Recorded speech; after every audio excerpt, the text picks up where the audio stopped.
Educating, informing, serving. Fact TV, keeping government honest.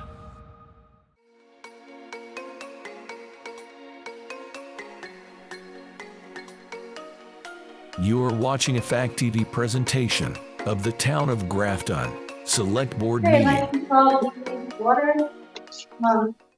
First, Brown Hall for the second, 2023. Any changes or adoptions to the agenda? Okay, we can to adopt the agenda. Need to approve the minutes on regular meeting that happened on 10/15, 2023. Any changes or corrections?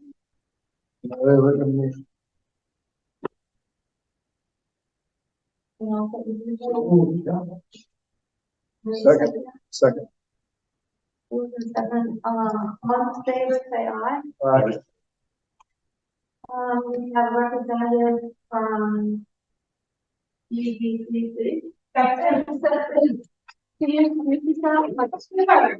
My name is Nick Stella. So I'm Southern County Project Manager of BDCC, Southern College Private Corporation. So we send out funding requests to our affiliate organizations every year. We use that to excuse the pay visits every select board to follow up on them, but really mainly the purpose of our visit is to hear from towns if there's things that we can help with, services that we provide that you can use. We're here for the taking, regardless of what our project. So what I like to do is just give a quick review of sort of who we are and what we do. And I know I sent out a one-page kind of summary of our programs, but I'd like to just kind of quick provide an update. So BDCC is a regional development corporation for one of the 12 in the state, where we get a little bit of funding from the state to take care of economic development across the region. Not really sort of more like traditional economic development. So we started to realize about 15 plus years ago that in rural communities like ours, rural regions like ours, that sort of bricks and mortar economic development doesn't always do what needs to be done. We need a lot of work to be done on workforce development and also helping communities develop. So our affiliate organization, SEVIS, is Southeastern Vermont Economic Development Strategies. Spent a lot of time memorizing it. So that's what that is. But basically, SEVIS is a separate organization that has a separate board and a separate budget. It has no staff. But that organization works to develop the strategies that we need to deploy across the region to help our communities be vibrant, healthy environment. So we, because SEVIS has no staff, it contacts the BDCC to carry out the programs that we do. So, for example, the program that I run is funded through the USDA, a Rural Community Development Initiative, but we're expected to match that one-for-one. The funding we get from the federal government, we have to come up with people part the opportunities to help fund that. So the SEVIS funding is used as a flexible source of funding to meet the needs where they need to be met. Sometimes you have to run a program for a couple of years before you can go out and do that with grants. So the SEVIS help us build programs forward from year to year. It helps us when we apply for a grant and we don't get it, but the program is still doing great work. It gives us taxable funding to be able to continue.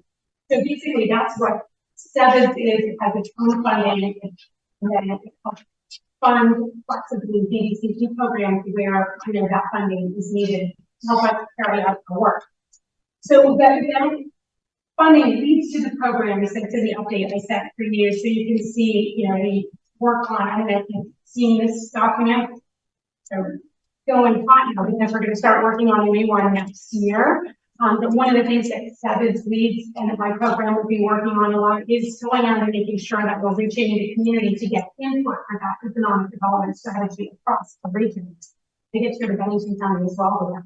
So we go to a lot of counties and hear from them. So we'll be working on that. Workforce development, we work with helping to support new Americans who are going to be part of the manufacturing workforce, and then as those people's English skills improve, filling that pipeline. We work with schools to really do workforce education to help our students understand opportunities that are out there for them. And make a plan, hopefully that includes working for mom or both, which is we that. We do, we do the Young Professionals Program, which is the other program that helps young people make friends and connections and community and stay there working. And yeah, we did 7 Community Project, my project, which I helped build capacity. One of the things we're doing right now is that Vermont Get on Board starts soon. We're really helping communities sort of training a new crop of local leaders who understand how to, what does it take to be on the select board? What does the select board do? How is that connected to what the planning commission thinks? How is that connected to the local nonprofit trying to start, do good for the community or do a trails project or whatever? We're trying to help people understand those connections. You'll see us coming back to every town. We'll send you what we kind of learned from our participants and really kind of help towns develop this for connecting all those and recruiting new people to second upward seats. So we do a lot of different work and we're always happy to listen to communities about what they need and how we can help. So economic development is just about putting a business on the ground. It's also about helping communities with housing.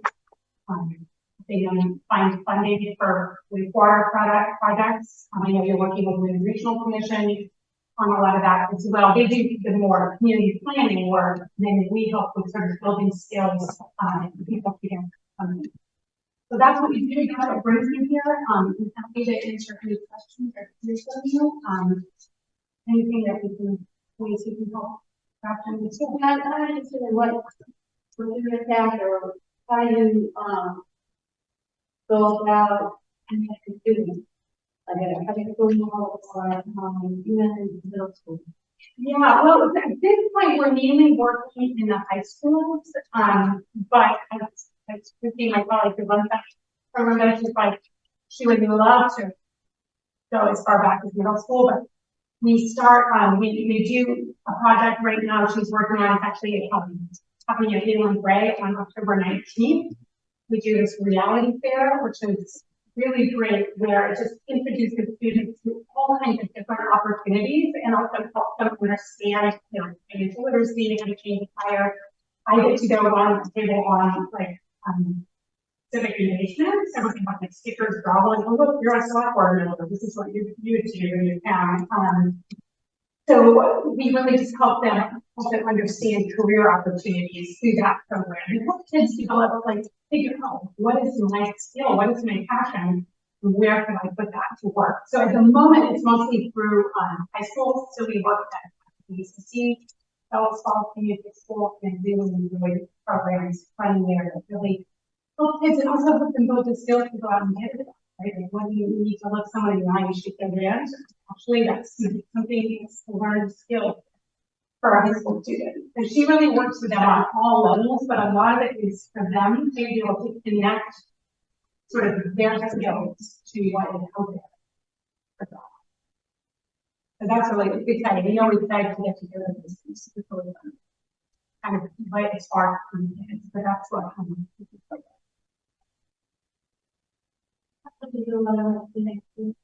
curious about how effective are you here in our content?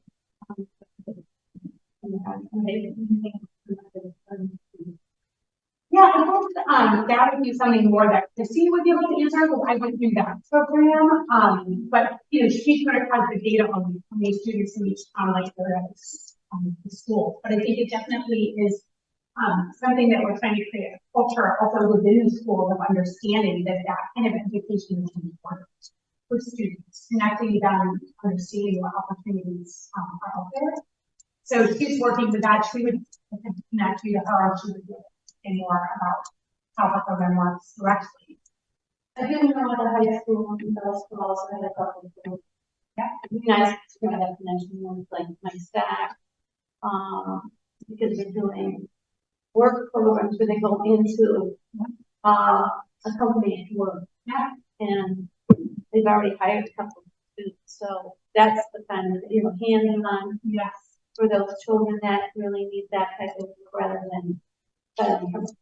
No, absolutely, and we do help, students, like kind of Mr. George is connecting students directly to opportunities. And she called, all the area employers, and we did, I was there in the spring, we were at the Fearless Future Summit, which is something like that, it's going on, a lot of employers come in and just talk to the students and let them make that connection. And I know they also work, students, that was actually a couple of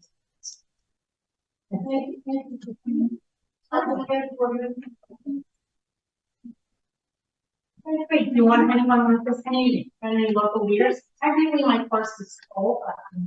I would take someone more. Yeah, I'll take some. Yeah, we'll still take one more person. We said we wanted 25. We have 30, and I'm like, ooh, we'll take a couple more. So, and if anyone wants, this is our annual report. That's actually from last year. We have to get our. So like my daughter said,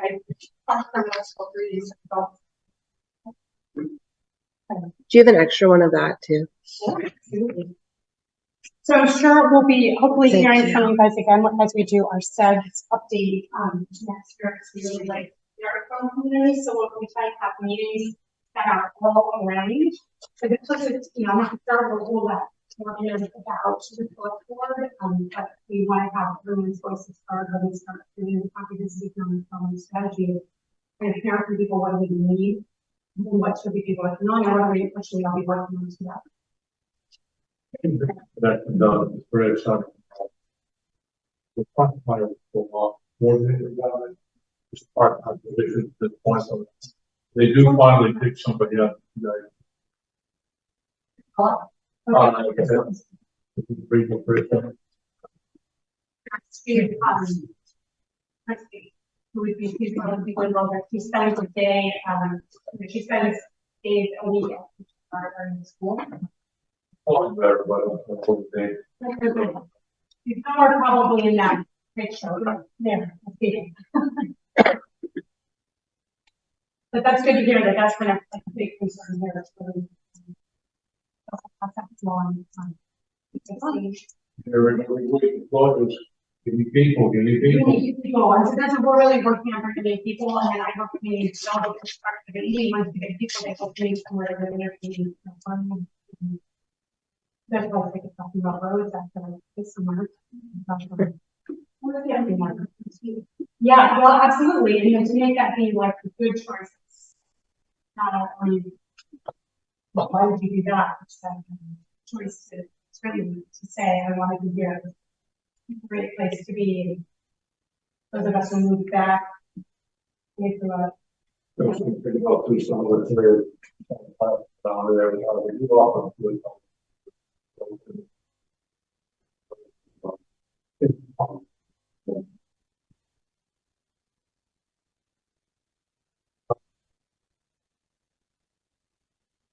yeah, we've been working on bringing new Americans and also still going to the as well, and it's been a big program.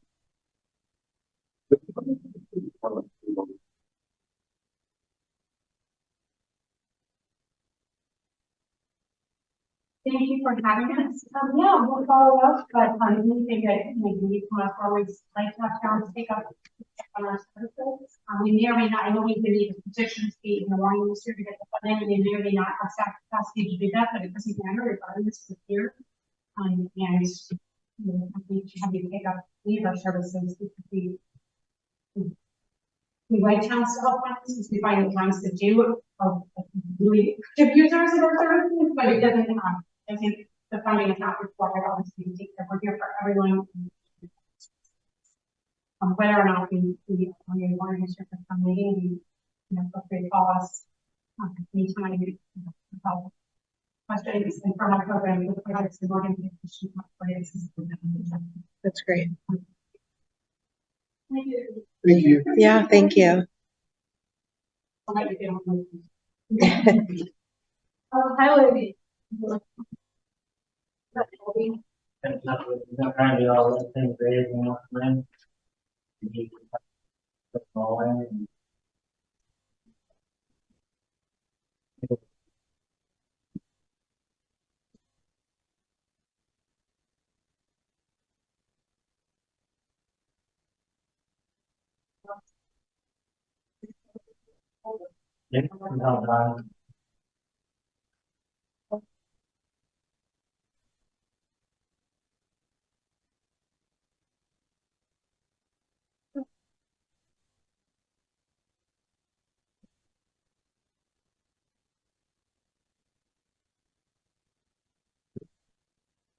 Before we move on from highway, I got a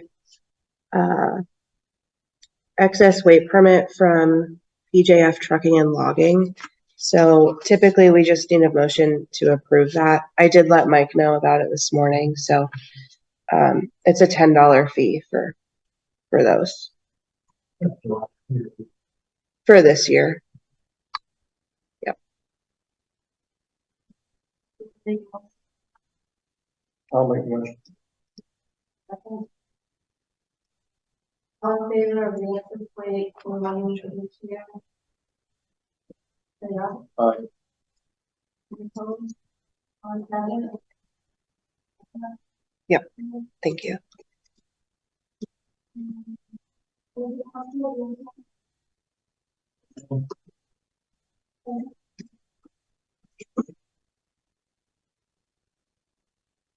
What's the She's not on, but Joe talked to her about the budget meetings that we had planned for, and he won't be available on October 24th, which I think is a Monday. So we set a backup for October 30th. So he'd like to do, instead of the 24th, to do the general budget on the 30th. And then if we need to do another one, we can schedule one for the first week of November. Right. So we have the highway on the 15th and then the general on the 30th. Yeah.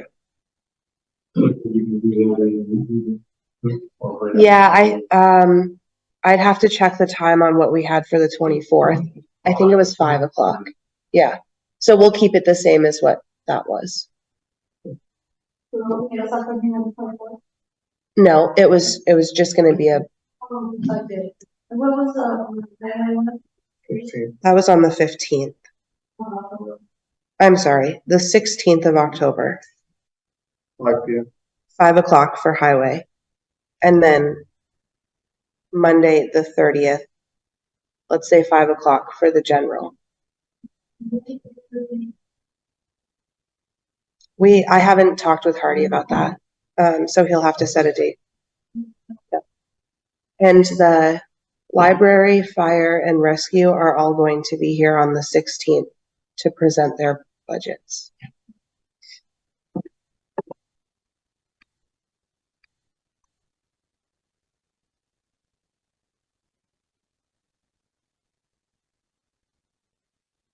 Yep.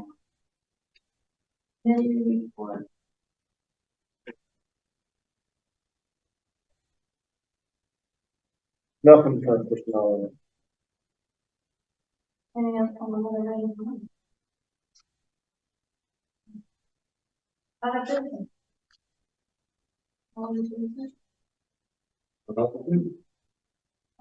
question.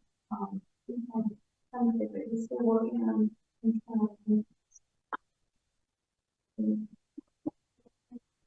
I've been talking about call.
Public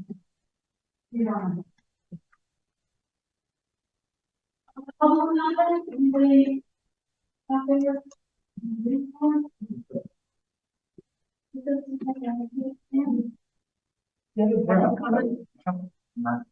Guys, make any progress in the Airbnb situation? Given that it's We sent out a letter, early summer, late spring, asking the owners to put like a brochure or something in their rental, just pretty much to be, friendly and aware of the neighbors, in regards to noise at night and parking in the road. We haven't heard anything good or bad from that letter. It's kind of been quiet so far. I did just go to a conference this past week and there was a vendor there that talked all about short-term rentals, and they're having a larger conference in November. So hopefully I'll learn more there on what the town can do and how much we can really enforce. It's just so tricky because, as you know, we don't have somebody in town to write tickets all the time. It's hard to enforce it. So that's quickly where that stands. What about safety issues? Addressing that at all? Safety as in, Yeah.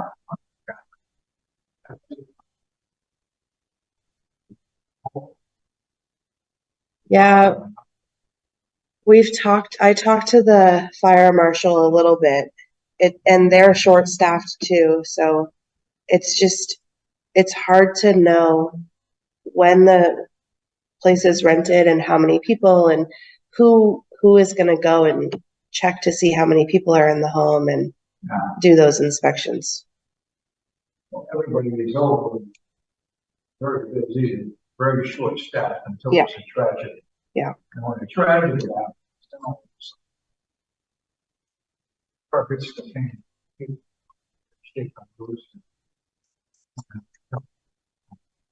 Yeah. It's all So the last lieutenant, I didn't really get any responses in terms of people sending anything back to you or. I haven't heard a peep Also, from, there haven't been any complaints. Right. There were complaints before. there were, yeah. And I haven't heard complaints. I haven't heard any feedback from the people that I sent the letters to. The conference that you've gone to, did they talk about towns asking Airbnbs to show that they have insurance in the proper, It wasn't talked about last week. She just kind of promoted their organization and what they do. At the next conference, they'll dive deeper into it. There's a whole agenda of things that they talk about, and insurance is one of those. This is a Chester. yeah. They require, we have to apply this like a stand, fire alarms, insurance. But they have a police force too. Yeah, we're gonna put it on. What are we? Well, Yeah, We have like a policy in place to work on Airbnbs or have them register.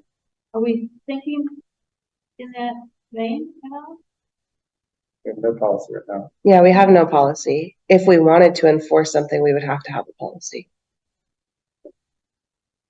Do any of these, I guess some of them.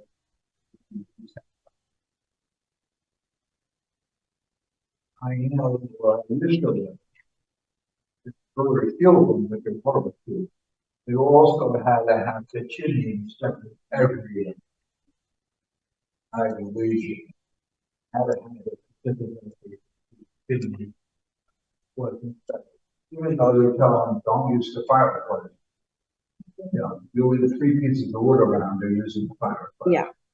The other thing is there anybody that's not understaffed in this day? I mean, that's why here it's understaffed, where the fire department are understaffed. The fire department, how can you be understaffed and have something like a fire marshal? Is there anybody that is staffed? on a fire marshal, we have an electric inspector, then checks all the light, smoke alarms, and where they're located if they're working. I know, because we have an air conditioning flat.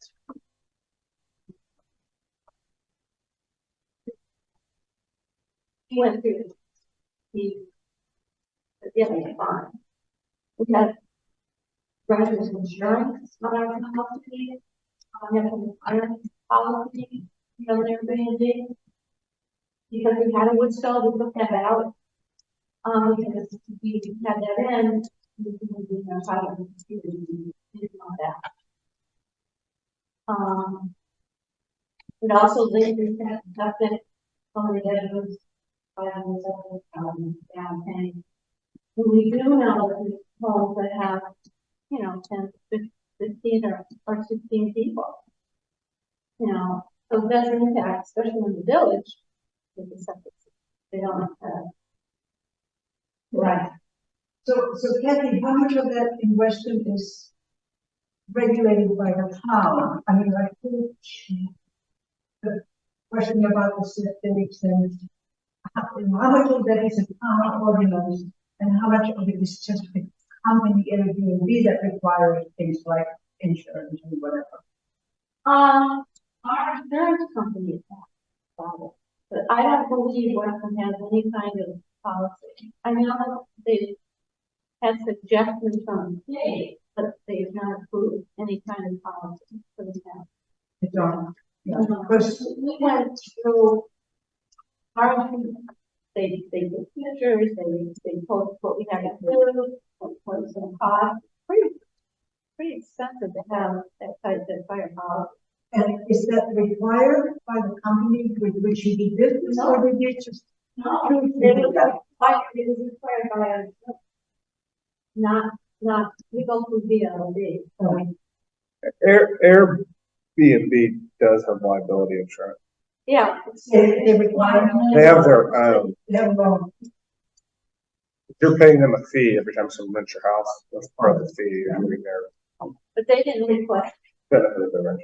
anything that we had. It was our insurance. So I guess just as a comment, I guess you all follow on what's going on in Chester.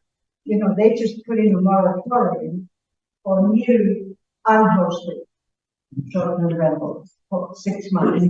So unhosted meaning the owner doesn't live in town.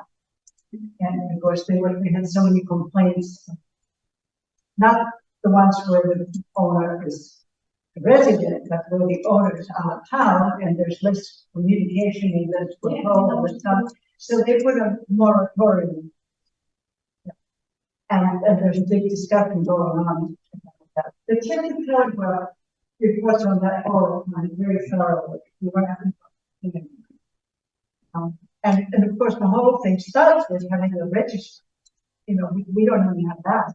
I guess, I don't know, somehow we were able to do the research to find the 37 or whatever. It was an online. Yeah, but at the very least, the town could have a requirement to register that, and then we would at least know how many we have, and who's the owner.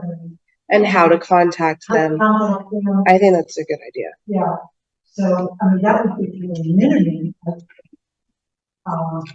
Especially for residents where, Yeah, you know, right, yeah, The Chester, just like the Chester registration form has to have the number of bedrooms, the owner's contact information. If they don't live in Wyndham County or Windsor County, the name of a designated local agent, insurance, you have to apply for the guidelines. And then you have to pay a fee to register a house. yeah, that sounds like a basic minimum. And not very difficult to do. as long as when we go through, the VLB, that they have all the information on us. You know, we meet the people, we're there. When they come in and they need, if there's a problem, call us. Right, and there is less of a problem with the local, like so many of ours, nothing to do. they don't live in it. And as far as the town, we don't even know those houses might be unoccupied or occupied. It would be, I think, a good idea for the board to consider a basic registry, just, with those minimum pieces of information. No, I think it's helpful to see.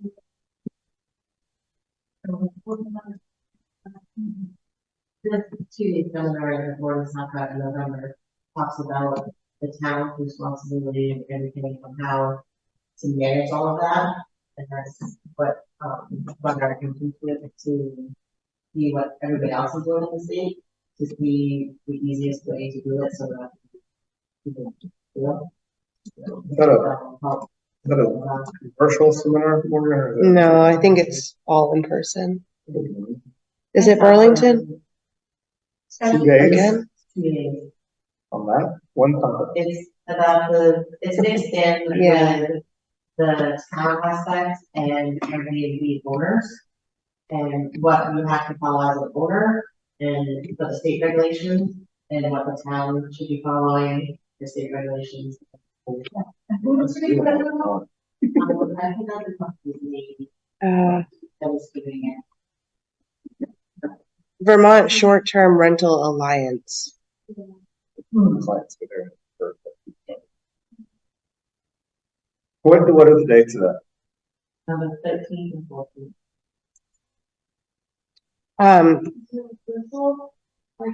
I have a whole email with information and I'll send it to all of you. Yeah. When you say the state, Amber, is that second one? Okay. Now, according to the BRB, the state, which is not, they do it all.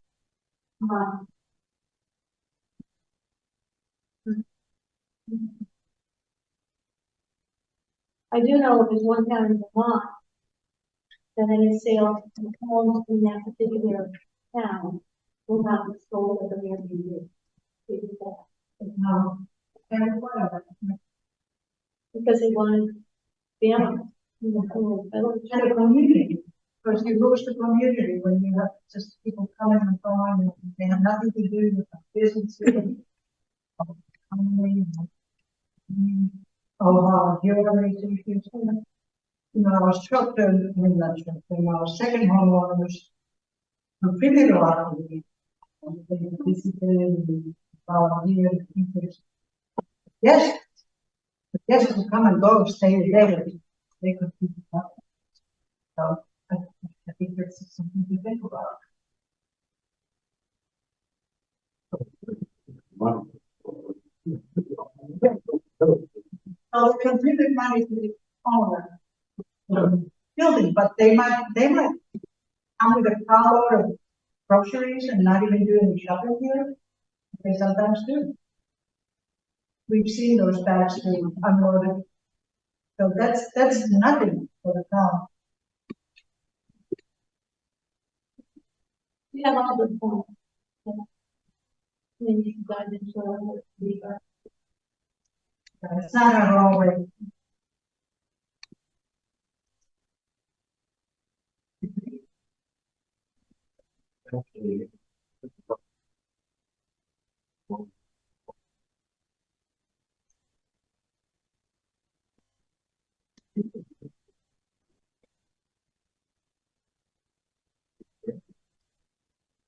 Talk about it. I haven't heard anything yet. Any other comments? So I just wanted to come and let you guys know that we're having our Prime and Small Festival sale this weekend. Just to hold up, there'll be much traffic. We will probably be putting our cones out on the yellow line just to make sure people are aware of the people passing. Or getting out of the station. That'll be from 9 to 3 on Saturday and 9 to 1 roughly. Traffic Sunday afternoon. Increased quite a bit. So.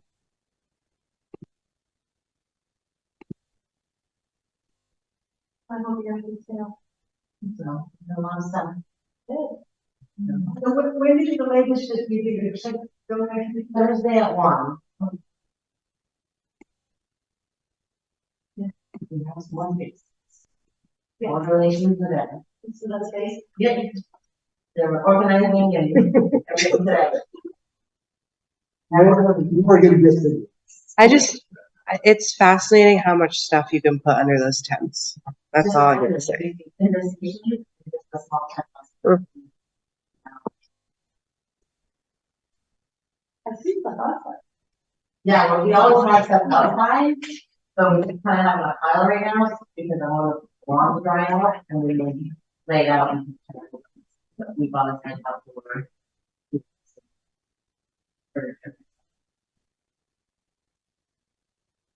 Amazing, everyone asked, how much do you start with, and then like, you're 0, we don't save anything, and we don't start with anything left over. If it's all in, we have 2 weeks.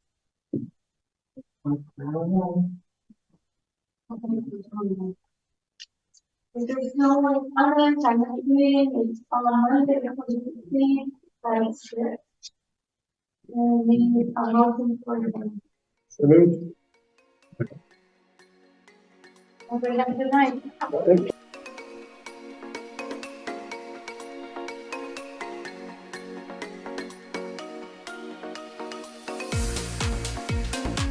This meeting was recorded by Falls Area Community Television, located at 1 Hospital Court, Bellows Falls, Vermont. If you would like a copy of the meeting, our phone number is 802-463-1613, or email us at fact810@gmail.com. Falls Area Community TV, keeping government honest.